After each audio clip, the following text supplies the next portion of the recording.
একটি দাবি নিয়ে এখানে উপস্থিত হয়েছি। আজকে আমরা এই কচুয়া উপজেলা পরিষদের সামনে আমরা যে মানববন্ধনের আয়োজন করেছি এটি একেবারেই স্পষ্ট।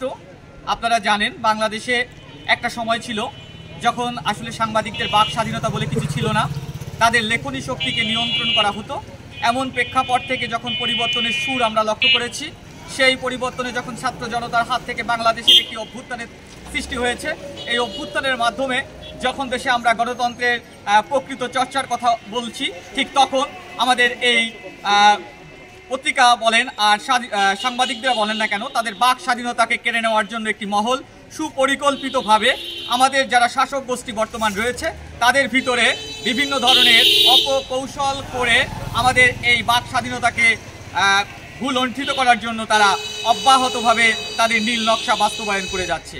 আপনারা দেখতে পেয়েছেন তারই ধারাবাহিকতায় একটি সুনামধন্য পত্রিকা, যেটি বাংলাদেশের একটি সময়ের ঐতিহ্যবাহী একটি পত্রিকা, যে পত্রিকার কথা না বললে আমরা নয়, সেটি হচ্ছে জায়ে জায়েদিন পত্রিকা।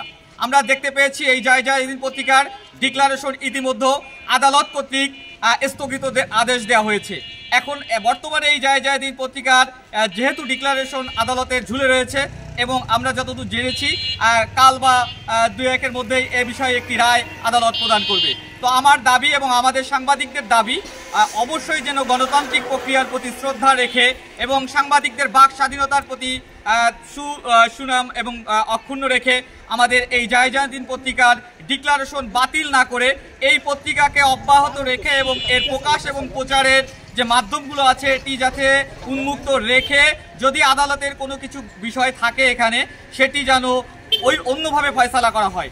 একটি দেশের পত্রিকার ডিক্লারেশন বাতিল করার মাধ্যমে এদেশের পত্রিকার সুনাম আসলে ক্ষুণ্ণ করা হয়েছে।